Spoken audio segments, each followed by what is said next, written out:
Thank you very much, dear brothers and sisters. Well, I don't want to speak too much. I basically want to say two things to you, to all of you, and happy to follow Joseph. He said, never give up and nothing is impossible.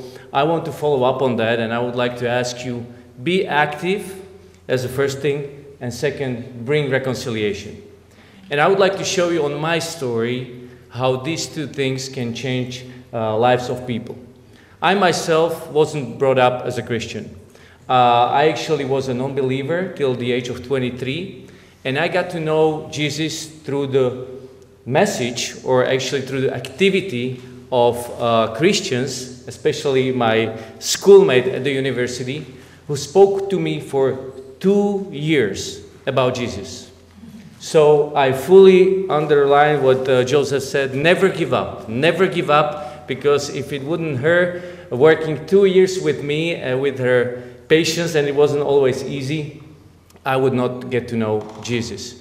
So that's the first thing. And I saw many examples of my life where I saw people who know Jesus, mostly Christians, who came into my life and were active and invited me to move on. And that's also my testimony of being here. This is my first time on the Austrian National Prayer Breakfast, which I'm very honored to be here. And I must say that I got to know very beautiful people around Europe who know Jesus. And it's a great encouragement for me, also for Slovakia, to connect with others, brothers and sisters who know Jesus and bring His kingdom on this earth.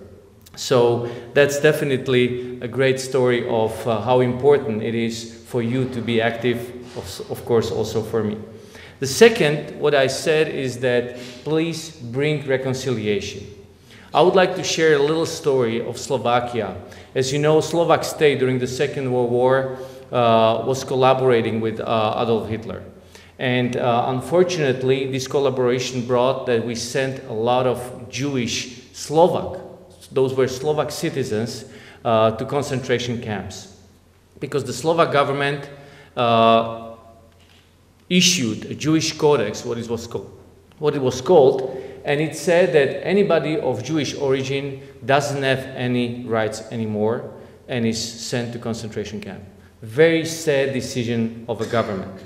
What we did in my government, and thanks to Martin Stuk, who is somewhere here with us, he came to me one day and he said, Edward, I think we as a government need to apologize to the Jewish community, because it was the government who issued the decree sending them to concentration camp.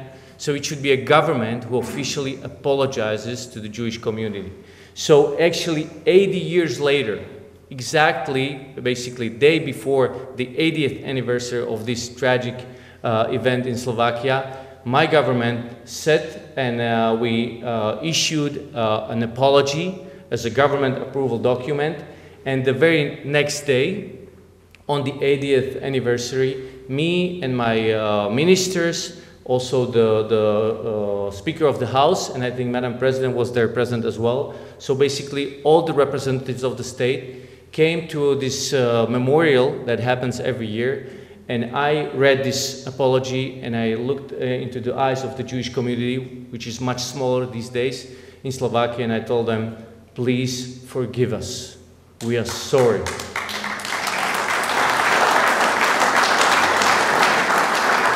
And it was a very strong moment for both the government, but also for the Jewish community. Actually, we had tears in our eyes, but it was a great moment of really getting together, recognizing that they are also human beings, they are also our citizens, and they belong to us as our citizens, as one of us. And this is something what the Christians can bring, or actually people who follow Jesus can bring, because Jesus is the one who brought the reconciliation. If not for Him, we didn't know how to do it. So, and it's transforming the history.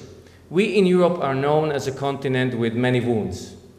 We in Europe, but also known as a continent of a great people, great diversity of nations, of cultures. But if we bring reconciliations among these cultures, among these nations, Europe will be the best, and I would say the best place to live, but the strongest leader in the world to follow for others. So therefore, I would like to ask you to be the people of reconciliation, because our Master, our Lord, will lead us into bringing this reconciliation anywhere you are, and it makes miracles. And the last thing that I would like to share with you is to be the servant leaders. That's what Jesus was, and that's what Jesus is. And when I say servant leader, I mean servant, but also a leader. Sometimes we forget. Sometimes we are just servants, and we forget that we should be the leaders. And some people are just leaders. They forget to be servant. So if we put these two words together, then we realize that we actually are courageous. We step into the difficult task. We sacrifice. We lead the people, but we do it with love, because we know what it means to be servant.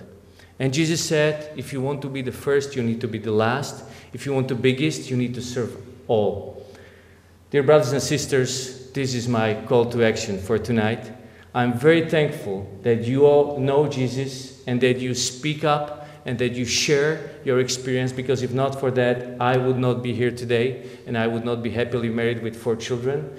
But so please be active and be servant leaders. And I'm sure Europe will look different in a couple of years and many years after.